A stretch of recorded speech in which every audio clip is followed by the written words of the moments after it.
Good morning friends. Today we will discuss here three-phase transformer.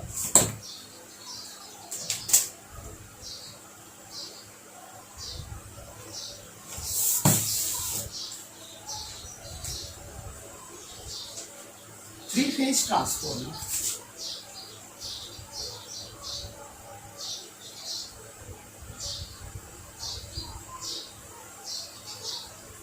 Three-phase transformer are used for bulk power transfer. Bulk power step up या step down. The voltage.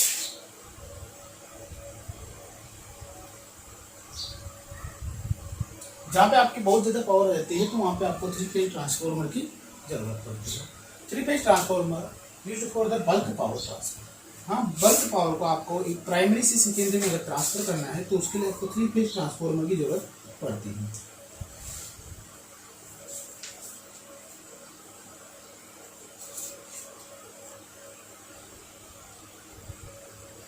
अब जो तो आपके three phase transformer होता है, हाँ, first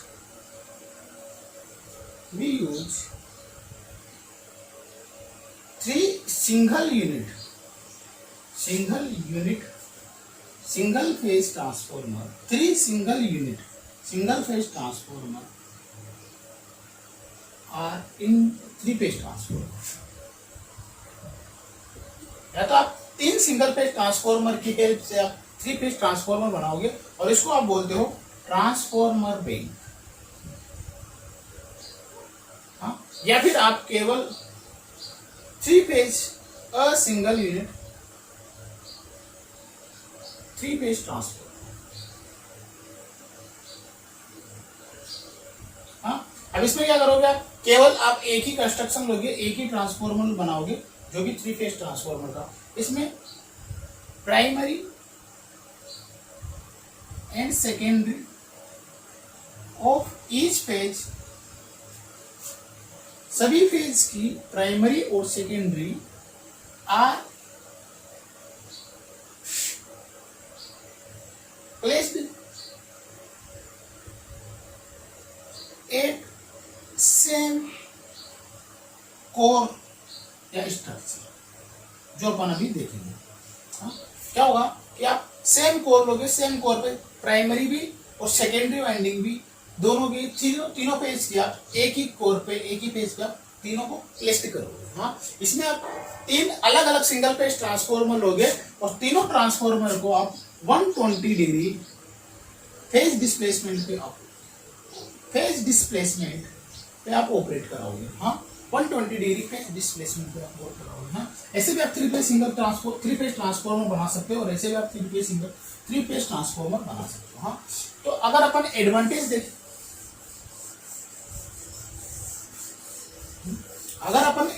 देखें, कि मेरे को केवल थ्री फेज ट्रांसफार्मर ही बनाना है, मेरे को कोई सिंगल फेज ट्रांसफार्मर यूज नहीं करना, तो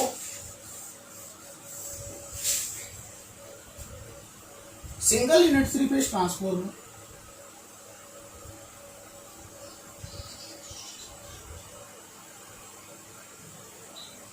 आपका लेस इन वेट होता है. देखो यहाँ पे केवल एक ही ट्रांसफार्मर बनाओगे, एक ही कोर यूज करोगे तो इसका वेट कम होगा. हाँ, कॉस्ट भी कम होगी. हाँ, अगर कॉस्ट कम होगी, स्ट्रक्चर साइज भी छोटी होगी, लेस साइज होगी. हाँ, तो स्पेस की भी कम जरूरत पड़ेगी. हाँ, स्पेस भी आपका कम जरूरत पड़ेगी.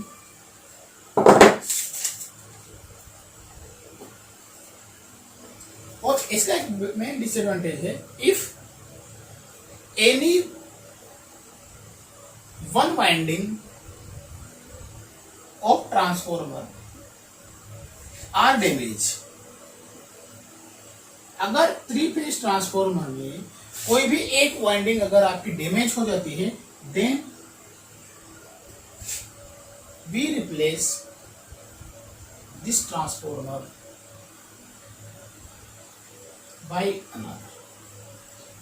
By other transformer. हाँ, अगर कोई भी एक वाइंडिंग आपकी पूरी की पूरी 3 या 6 वाइंडिंग में से एक वाइंडिंग किधर की भी अगर आपकी डैमेज हो जाती है तो पूरे के ट्रांसफार्मर को आपको रिप्लेस करना पड़ेगा फॉर रिपेयरिंग। हाँ, जब तक वो रिपेयर होके नहीं आ जाएगा तब तक आपको कोई दूसरा ट्रांसफार्मर वहां पे लगाना पड़ेगा। अगर अपन ट्रांसफार्मर बैंक की बात करें,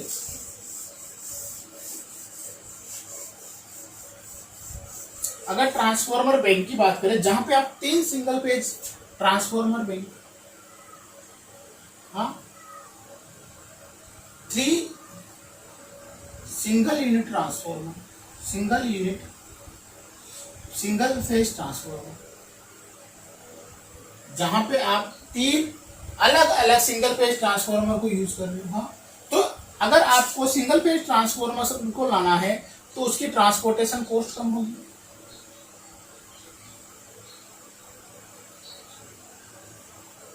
हाँ, उसकी ट्रांसपोर्टेशन कॉस्ट कम होगी।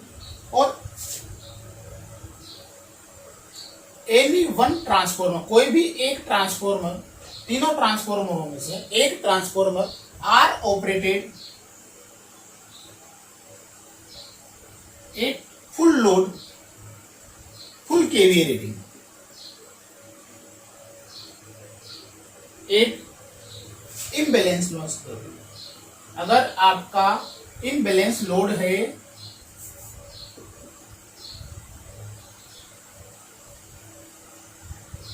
इम्बैलेंस लोड की कंडीशन है, तो कोई भी एक ट्रांसफार्मर फुल केवीए रेटिंग पे आपका ऑपरेट करेगा। Third point,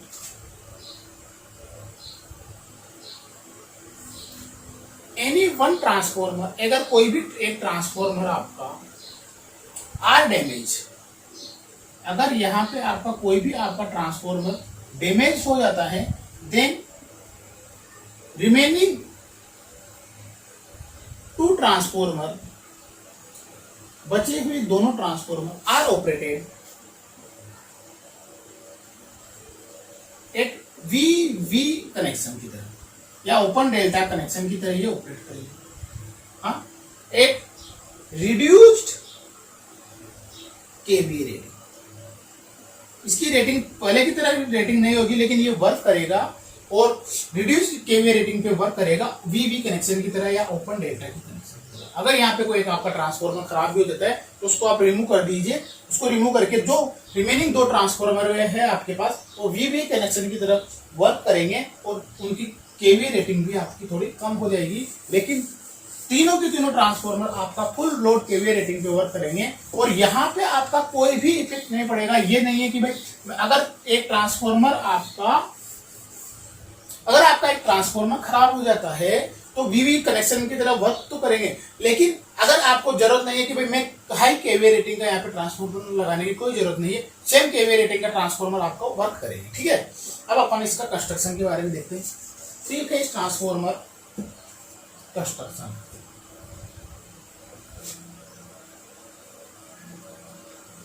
three phase transformer में एक तो कोर टाइप होता है और एक सेल टाइप होता है। कोर टाइप ट्रांसफार्मर ऐसा होता है, 3 कोर्स हुई,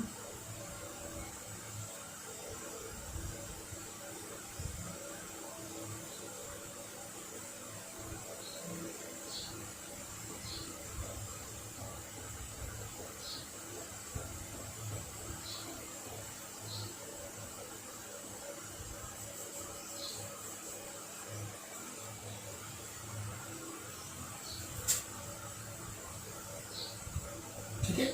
एक वाइंडिंग आप यहाँ पे प्लेस कर देंगे,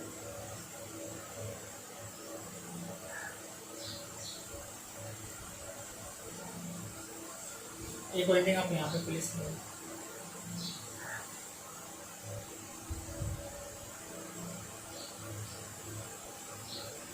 वाइंडिंग आप यहाँ पे प्लेस कर देंगे।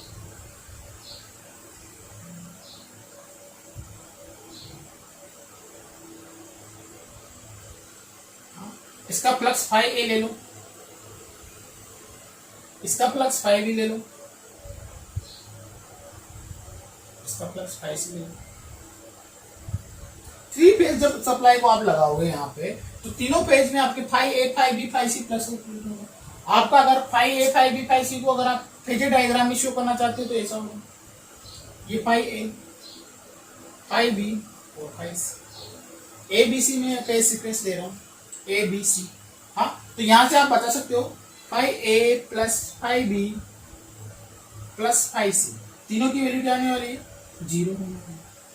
अगर मेरे पास phi A phi B phi C तीनों की वैल्यू 0 होगी तो इस कोर में फ्लक्स की डेंसिटी 0 होने वाली है। यहाँ पे आपके पास कोई फ्लक्स नहीं होगा। हाँ, तो केवल आपका फ्लक्स इन लिम्स में ही रहेगा, इन लिम्स में ही रहेगा, यहाँ पे ही आपका फ्लक्स रोटेट करता रहेगा। इसके कारण आपको लेस कोर की जरूरत पड़ेगी। हाँ, लेस कोर की जरूरत पड़ेगी। हाँ, ठीक है।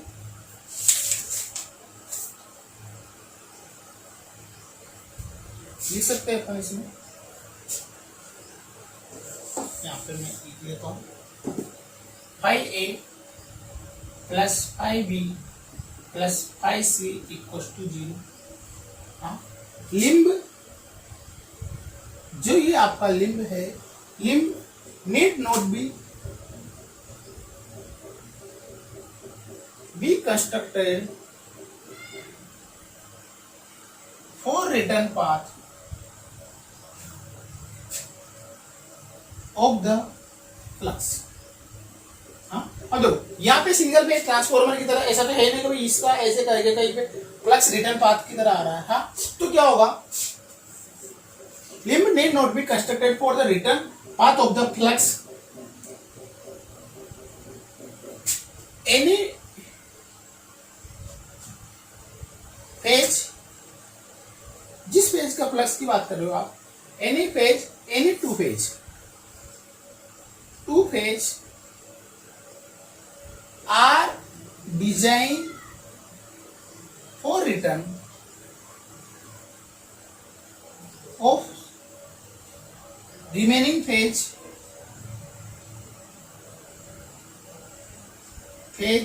flux path। मैं ये बोल रहा हूं कि जिसे अब इसका फ्लक्स का कोई रिटर्न पाथ नहीं है, तो जो ये दो फेज बचे हुए ये इसके रिटर्न पाथ का वो रीजन रहेगा कि भाई यहां से आपका रिटर्न फ्लक्स आ रहा है। इसीलिए आपके यहाँ पे जो कोर की डिजाइन होगी वो आपकी कोर नहीं होगी, मतलब यहाँ पे बिल्कुल कम कोर होती है, कोर का मेटेरियल आप बहुत कम यूज करते हो। ड्यू टू दिस इसके कारण क्या होगा, volume of the core requirement, volume of core requirement due to this volume of core requirement will be reduced।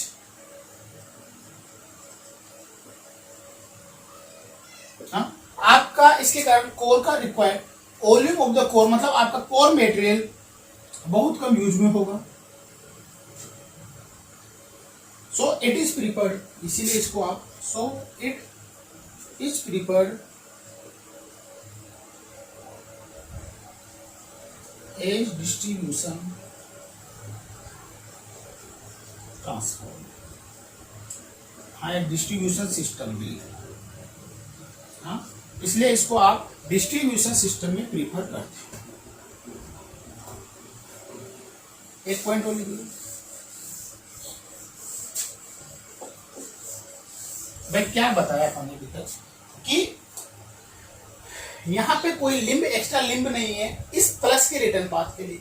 अगर इसकी फ्लक्स के लिए रिटर्न पाथ के लिए कोई एक्स्ट्रा लिंब नहीं है तो इसका फ्लक्स का, इसका रिटर्न पाथ ये दोनों फ्लक्स मेंटेन करेंगे और इसका रिटर्न ये दोनों फ्लक्स मेंटेन करेंगे, इसका रिटर्न ये दोनों फ्लक्स मेंटेन करेंगे। तो इस तरह से आपने क्या किया कि आपने कोर का material, due to this core का मेटेरियल आपने सेव कर लिया, मतलब आपने कम कोर का मटेरियल लगाया, कम यहाँ पे आपका वॉल्यूम ऑफ द कोर आपका लेस हो गया compare to shell type transformer या अदर टाइप ट्रांसफॉर्मर। ठीक है, अब जो सेंट्रल लिंब है यहाँ पे आपकी फ्लक्स की डेंसिटी ज्यादा हो जाएगी। हाँ, तो यहाँ पे आपका रिलक्टेंस कम हो जाएगा। अगर यहाँ पे आपका रिलक्टेंस कम हो गया तो यहाँ पे आपकी नो लोड करंट का कंपोनेंट कम हो जाएगा रिमेनिंग टू फेजेस। ये अपन लिखने जा रहे हैं। नो लोड करंट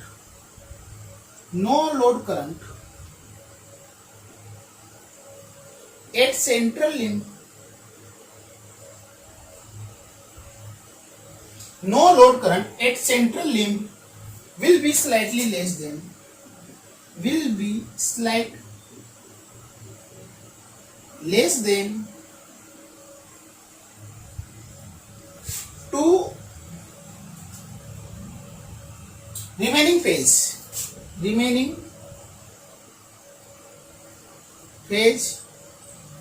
मतलब outer phase remaining phase due to less reluctance. यहां पे आपके पास नो लोड करंट कम हो जाएगी, जो भी ये फेज आपने बनाया है इसकी नो लोड करंट कम हो जाएगी। क्यों? क्योंकि इसका रिटर्न पाथ भी ये होगा, ये रिटर्न पाथ की तरह भी वर्क करेगा, तो यहाँ पे आपका रिलक्टेंस कम हो जाएगा, तो नो लोड करंट आपकी कम हो जाएगी। नो लोड करंट कम हो जाएगी सेंट्रली भी। किसके कंपैरिजन में? इस पेज के कंपैरिजन में और इस पेज के कंपैरिजन में। ठीक है, अपन सेल टाइप ट्रांसफार्मर के बारे में देखते हैं। सेकंड टाइप है इसका shell type transformer.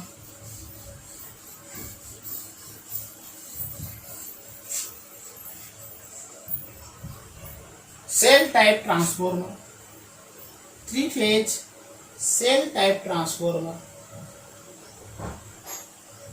Three phase shell type transformer.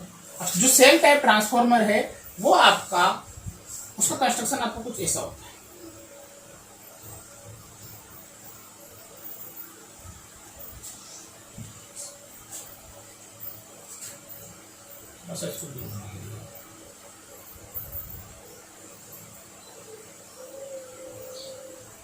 ये किसी एक पेज के लिए, इस सेकंड पेज के लिए,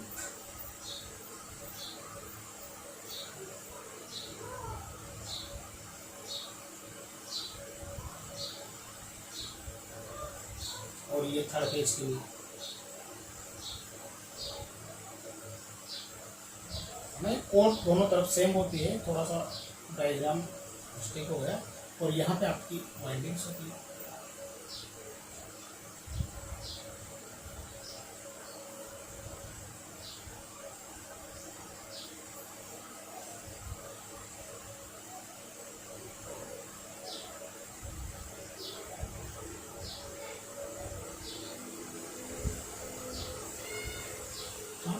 यहाँ पे भाई ये ए फेज है, ये बी फेज है, ये सी फेज। हाँ देखो, इन सेंट्रल, सबसे पहले अपन सेंट्रल की बात, central winding current and flux direction will be opposite than remaining flux. हाँ भाई मैं ये बोल रहा हूं कि अगर इसमें मैं फ्लक्स की डायरेक्शन ये एज्यूम करता हूं, तो यहाँ पे आपका फ्लक्स कितना हो जाएगा? यहाँ पे फ्लक्स हो जाएगा मेरा फाई ए। हाँ तो ये फ्लक्स हो जाएगा फाई ए बाई 2। यहाँ पे आपका फ्लक्स हो जाएगा फाई ए बाई 2। यहाँ पे भी आपका फ्लक्स हो जाएगा कितना? फाई ए। हाँ ऐसे आपने यहाँ पे भी फ्लक्स ले लिया इसी डायरेक्शन में, ये हो जाएगा आपके पास फाई सी बाई 2, ये भी हो जाएगा आपके पास फाई सी बाई 2 से आपका प्लस होगा। यहाँ पे भी आपका फाई सी बाई 2, कोई और फ्लक्स आई नहीं। हाँ इसका फ्लक्स की डायरेक्शन आपकी अपोजिट हो जाएगी, इसकी फ्लक्स की डायरेक्शन आपकी इस डायरेक्शन, ये वाला इधर आ रहा है, ये वाला इधर आ रहा है। तो इस जगह पे फाई, इस जगह पे फाई बी बाई 2, इस जगह पे भी आपका फाई बी बाई 2,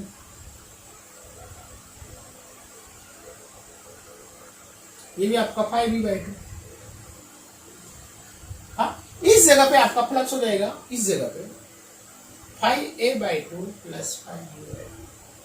हाँ इस जगह पे आपका फ्लक्स हो जाएगा phi B by 2 plus phi सी।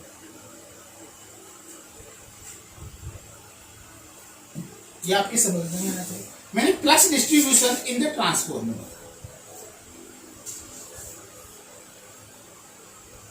अगर मैं इनको इन बैलेंस कंडीशन,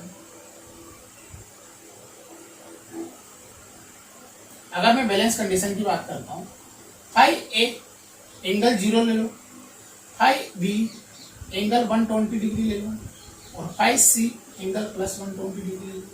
हाँ ले सकता हूँ, चलो इसको फाई ले लो, ये फाई ए हो जाएगा, ये फाई बी हो जाएगा और ये फाई सी हो जाएगा। हाँ अगर यहाँ पे इस वाले पोर्शन की बात कर रहा हूं मैं, हाँ बिटवीन वाइंडिंग, हाँ मैं इस वाले पोर्शन की बात कर रहा हूं जहां पे फ्लक्स कितना है, फाई टोटल कितना है, phi A by 2 plus phi B by 2, यही है। अगर दोनों को मैं ऐड करता हूं, phi by 2 plus phi by 2 angle of -1, और इसको अगर आप ऐड करते हो तो मैं डायरेक्ट लिख देता हूं, इधर एडिशन होगा और ये आ जाएगा 1/2 फाई -16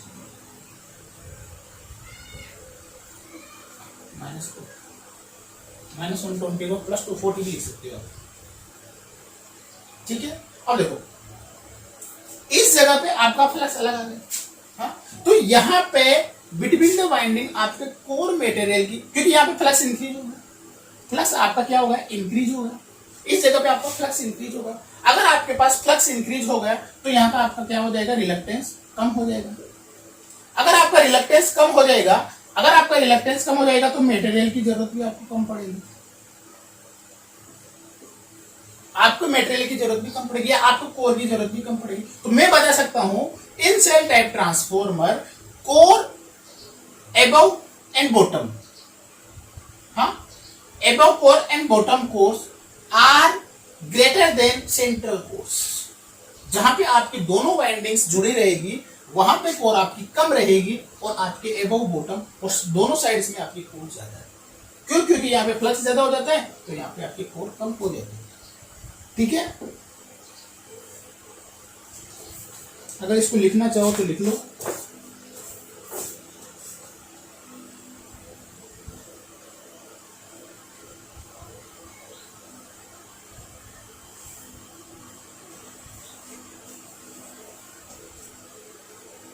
ठीक है। अब अपन इसके कनेक्शन के बारे में डिसाइड करते हैं।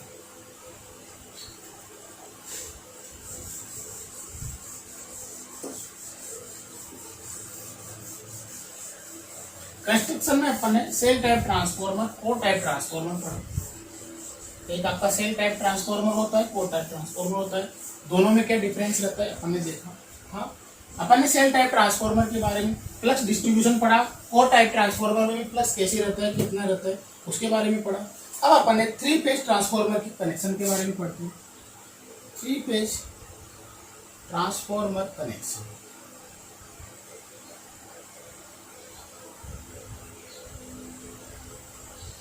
थ्री फेज ट्रांसफॉर्मर कनेक्शन के बारे में हम पढ़ते हैं। अब जब अपन इसके कनेक्शन करने लगे तो देखो 3 फेज ट्रांसफॉर्मर कौन कौन से होगा, या तो स्टार होगा या डेल्टा होगा। तो सबसे पहला कनेक्शन होगा आपका डेल्टा डेल्टा,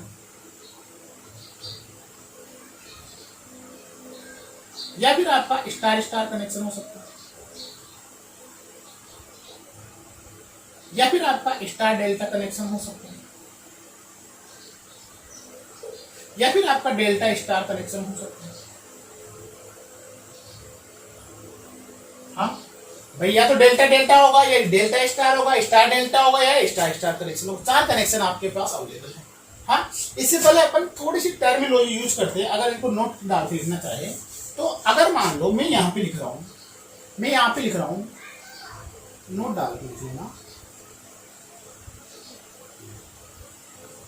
अगर मैं यहाँ पे लिख रहा हूँ कैपिटल वाई स्मॉल वाई 6, हाँ तो यहाँ पे ये जो कैपिटल वाई है ये डिनोट करेगा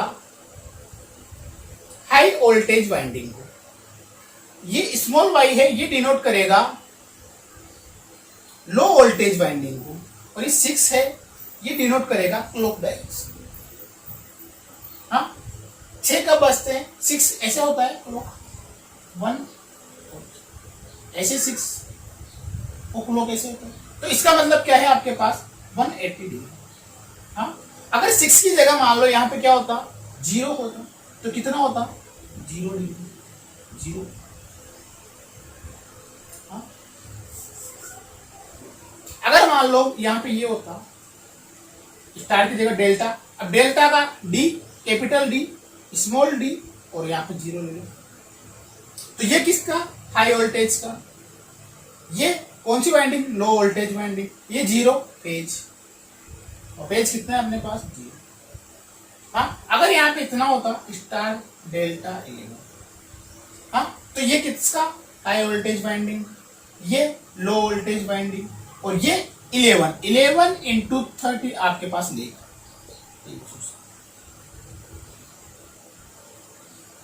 या फिर 11 का बचते हैं आपके पास इससे, हाँ, ये 360 डिग्री लेग कर रहा है, 330 डिग्री लेग कर रहा है, वो ले लो। अगर capital D small Y into 1 होता तो ये डेल्टा हाई वोल्टेज वाइंडिंग, ये लो वोल्टेज वाइंडिंग, और ये 1 कब होता है आपके पास, जब आपकी मिनट की सुई है। हाँ, यहाँ पे जो मिनट की सुई है ये डिनोट करेगी हाई वोल्टेज वाइंडिंग को, और जो हावर्स की सुई है वो डिनोट करेगी लो वोल्टेज। जो मिनट की सुई है वो हाई वोल्टेज वाइंडिंग को, और जो स्मॉल सुई है वो करेगी लो वोल्टेज। ठीक है, इतना कंक्लूजन अपने को आना चाहिए। हाँ, अब उसके बाद में अपन 3 फेज ट्रांसफार्मर के कनेक्शन पे चलते हैं। अपन पहला कनेक्शन लेते हैं delta delta connection. Delta delta connection,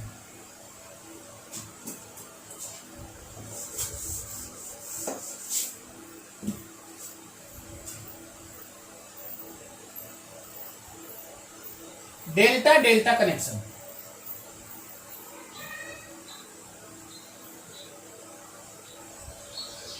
delta delta connection के बारे में अपन डिस्कशन करते हैं। हाँ, तो इन डेल्टा डेल्टा कनेक्शन एक वाइंडिंग ले लो आप,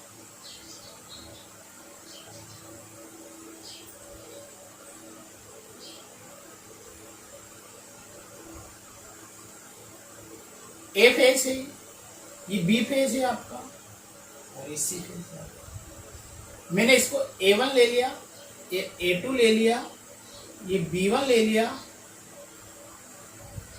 B2 ले लिया, sorry C1 C2 B1 B2। अगर इसमें अपोजिट सीक्वेंस दे रखा है तो इसमें अपोजिट ही ले लो, अपोजिट सीक्वेंस ले रखा है A1 A2 B1 B2 C1 और C। ये आपका डेल्टा बन गया। Capital denotes, capital caps lock denote आपका हाई वोल्टेज वाइंडिंग को डिनोट करेगा। अगर लो वोल्टेज वाइंडिंग में बनाओ, यहाँ पे डेल्टा डेल्टा कनेक्शन की बात कर रहे हैं। लो वोल्टेज वाइंडिंग के लिए आप स्मॉल लेटर को यूज करोगे। ये आपका ए फेज है, ये बी फेज है, सी फेज है, A1 A2 B1 C1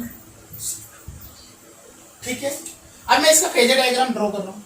तो सबसे पहले मैं BC ले लेता हूं, एक वोल्टेज ले लिया मैंने BC, BBC। हाँ, अब देखो AB किधर है आपके पास,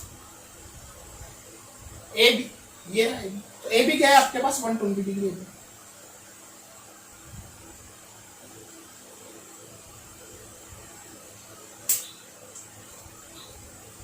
CA क्या है आपके पास, AB BC C, तीनों वोल्टेज आपने बना लिया। ठीक है, यहां पे करंट भी लिख लो, I A से B, I B C, I C, और यहां पे अगर आपने आउट टर्मिनल ले रखा है ये I A, I B और I C। हाँ?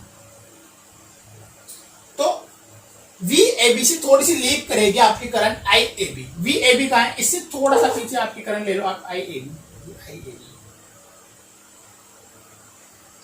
कोई भी पावर फैक्टर एंगल ले लो आप 5। ऐसे से IBC VCB से लीक करेगी, VCB से पीछे रहेगी आपकी IBC, वही एंगल 5। ऐसे से आईसीए भी आपकी वीसीए से लेकर मैंने आईसीए भी बना दिया। हाँ, अब मेरे को आई ए करंट निकालनी है, अगर फेज करंट निकालनी है अगर आपको, तो आई ए करंट क्या हो जाएगी आपके पास, I A plus I C A equal to आपके पास आई ए बी होगी। तो आई ए करंट हो जाएगी आपके पास आई ए बी माइनस आई ए सी। हाँ, आई ए सी है, आई सी ए यहां पे आपके पास, आई सी ए यहां पे, तो माइनस आई सी ए यहां पे हो जाएगी आपके पास। इन दोनों का वेक्टर एडिशन यहां पे होगा कुछ, और ये आपके पास कौन सी करंट हो जाएगी, ये हो जाएगी आपके पास, देखो ठीक है। अब सेम इसके लिए भी मैं ड्रॉ करता हूं, ये वाला मैं यहां लिख लेता हूं।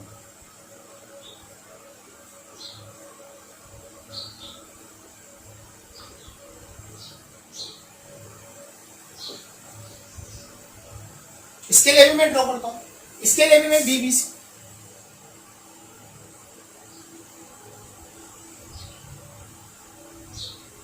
वीएसी भी यही रहेगा।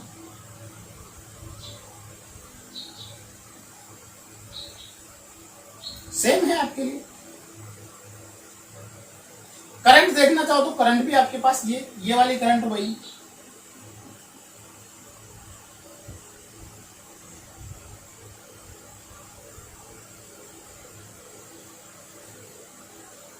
ये वाली करंट आपकी आई ए बी, ये वाली करंट आपकी आई बी सी, ये वाली करंट आपकी आई सी। और अगर मैं यहाँ पे भी आई ए निकालना चाहूंगा तो वही आई ए बी माइनस आई सी, वही इसको आप यहाँ पे लाओगे तो इसको, ये आपके पास आई ए करंट। तो देखो आई ए और आई ए दोनों, आई ए का फेज सेम है, दोनों एंगल यहाँ से 90 डिग्री पे आ रहा है लगभग दोनों में। तो यहाँ पे क्या हो जाएगा आपके पास डेल्टा, और डेल्टा में कोई भी एंगल नहीं है तो जीरो लिखना पड़ेगा। ये कौन सा कनेक्शन होगा, डेल्टा डेल्टा जीरो। अगर आपने ये वाला डायग्राम देख लो एक बार, इसका फेजर डायग्राम बनाया, इसका फेजर डायग्राम बनाया मैंने, आई ए करंट को कंपैरिजन किया, आई ए करंट को मैंने कंपेयर किया, ये आपके पास अगर स्टार कनेक्शन होता तो मैं यहाँ पे न्यूट्रल वोल्टेज को कनेक्ट करता। क्यों करता, क्योंकि यहाँ पे आपके पास वोल्टेज, लाइन वोल्टेज और फेज वोल्टेज दोनों की दोनों सेम है।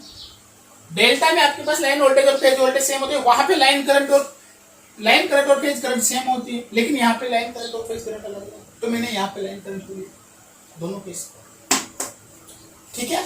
चलो अगर मैं इसका रेशियो लिखना चाहूं तो टर्न्स रेशियो कैसे लिखोगे आप, V कैपिटल का ए बी डिवाइडेड बाय की V small A B, high voltage का equal to V B C V C A equal to A. अगर आप करंट की फॉर्म में लिखोगे I A B I B C I C A equal to 1/8। देखो मैंने delta delta connection आपको complete कर दिया।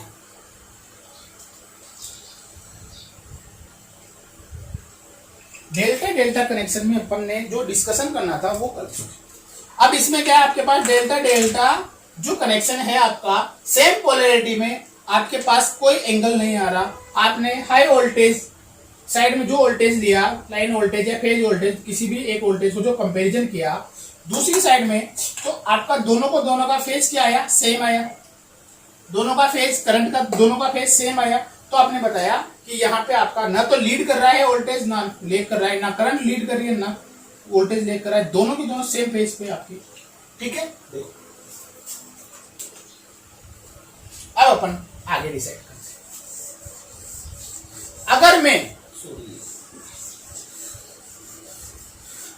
अगर मैं secondary terminal voltage, secondary delta को अगर मैं रिवर्स कर, अगर मैं इसको रिवर्स करूं, अगर मैं इसको अपोजिट करूं, अगर मैं इसको अपोजिट करूं,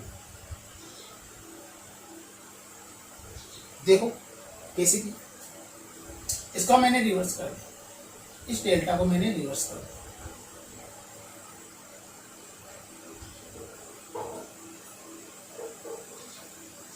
ये ए था, ये ए हो गया, ये बी था, ये बी हो गया, सी था, सी।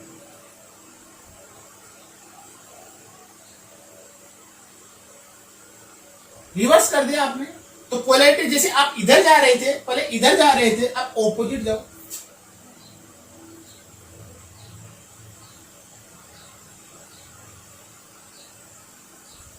ये लो A2 A1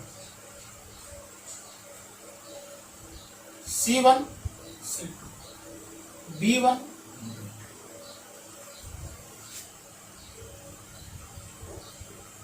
अगर करंट देखना चाहो तो इसमें कौन सी करंट हो जाएगी, I B C, I C A, I A B. इसका फेजर सेम बनेगा पहले की तरह, ये आपका वही बी बी सी है, ये आपका वही बी सी ए है, ये बी ए बी है, हाँ यहाँ पे वही बी आई ए बी होगा, और यहाँ पे माइनस आई सी आया था, और यहाँ पे आपका आई ए आया था। मेरे को जितना मतलब था उतना मैंने बनाया, ज्यादा नहीं बनाया, ठीक है। अब यहाँ पे देखो, यहाँ पे देखो आपका बी बी सी, देखो ऑपोजिट आ रहा है ना, यहाँ पे देखो B1 B2, यहाँ पे ऑपोजिट आ रहा है, तो इसको भी ऑपोजिट बनाना पड़ेगा।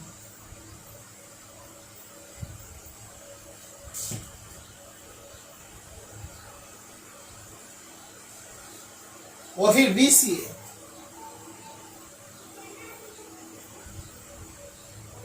बी ए बी,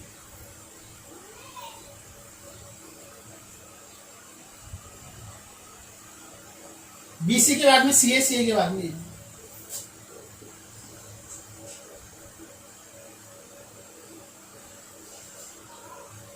वी सी ए से आपके पास करंट लेक करेगी, कौन सी करंट, आई सी, इससे आपके पास करंट लेक करेगी आई ए बी, इससे आपके पास करंट लेक करेगी आई बी सी। अगर आपको मेरे को आई ए करंट निकालनी है, आई ए, तो I A plus I C A equal to I A B, तो यहां से आई ए हो जाएगी आई A B minus I C A. I C ए आपके पास ये रहे, इसको मैं, और इन दोनों का जब आप एडिशन करोगे तो ये सब कुछ आएगा।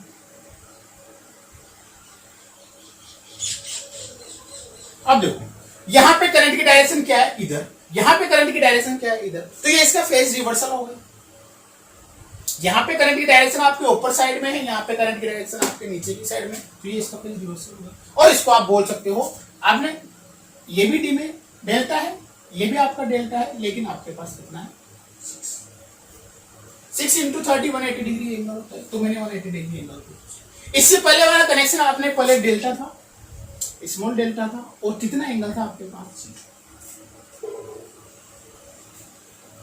डेल्टा डेल्टा कनेक्शन अपने को समझ लेना चाहिए। इसका फेजर डायग्राम मैंने बनाया आपके पास, डिस्कस किया फेजर डायग्राम को। अपन स्टार स्टार के बारे में देखते हैं।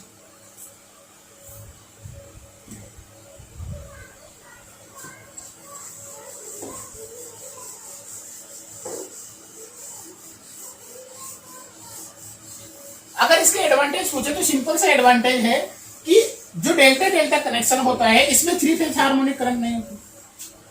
हाँ, अगर आपके पास अंदर फेजेस में अगर आपके पास 3 फेज हार्मोनिक कोई कंपोनेंट आ गया तो वो वहीं पे सर्कुलेट करके रह जाता है, बाहर नहीं आता, वहीं पे सर्कुलेट करने के लिए इसको पाथ मिल जाता है, तो बाहर नहीं आता, ये रिमूव कर देता है 3 phase harmonic current. Star star connection, star star connection.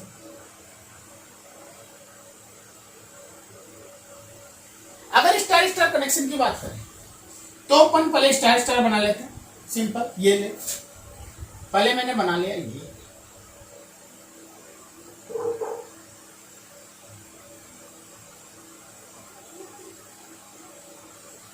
चलो ये ए फेज है, ये बी फेज है और ये सी फेज है। तो ये ए फेज है, ये बी फेज है, ये सी फेज है। कैपिटल का मतलब आपका हाई वोल्टेज वाइंडिंग को ले रहा हूं मैं, स्मॉल का मतलब मैं लो वोल्टेज वाइंडिंग को ले रहा हूं। हाँ, तो इसको आप ले लो A1, ये टर्मिनल ले लो A1, ले सकता हूं मेरे हिसाब से। इसको मैंने ले लिया B1, sorry B2 B1, simple. C1 C, अगर आपने यहाँ पे A2 B2 C2 लिया तो A2 B2 C2 लो, A1 B1 C1 लिया तो आप A1 B1 C1। हाँ?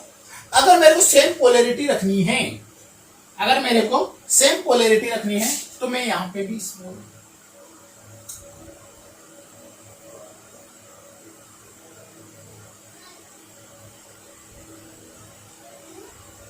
ये स्मॉल A है, स्मॉल B है, स्मॉल C है, तो ये A1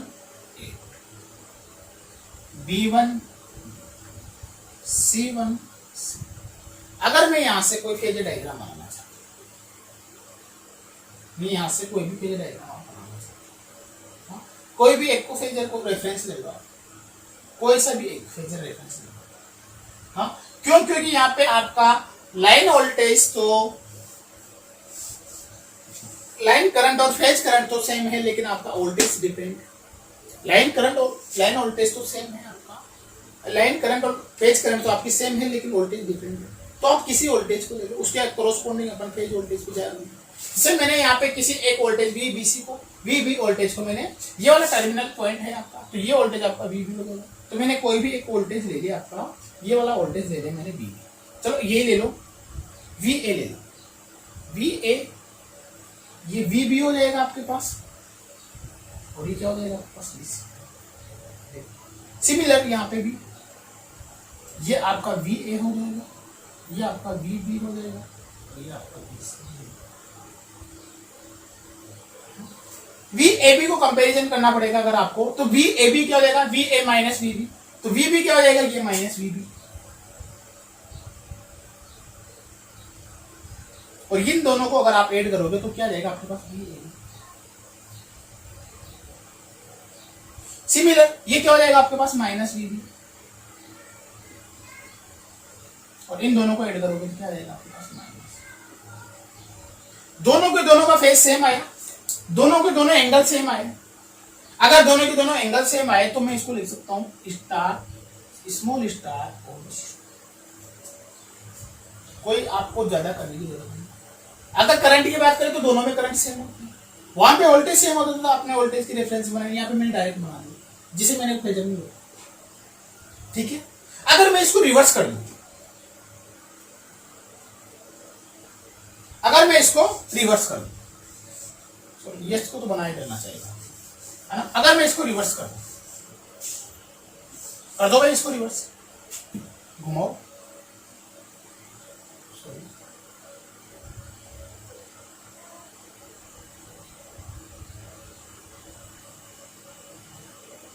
रिवर्स कर दे मैंने इसको,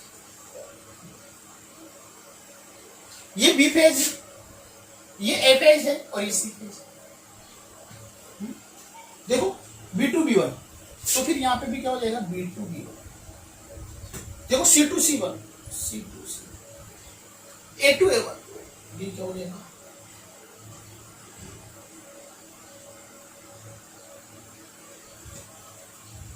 इसको थोड़ा सही बना लेते हैं।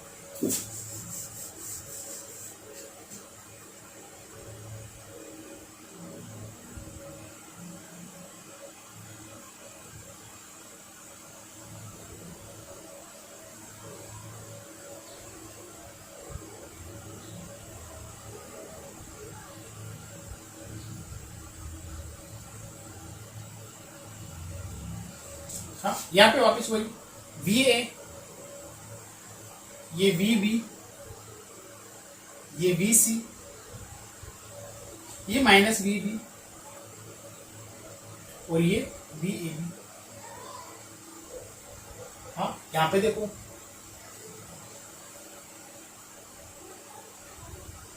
ये बी है, ये बी बी, ये बी, ये माइनस बी बी, और ये बी ए बी। जो यहाँ पे इसका एंगल इधर है, यहाँ पे इसका एंगल इधर है, तो लगभग 80 डिग्री है, 180 डिग्री है। तो इसको कैसे लिखो, स्टार स्टार 6।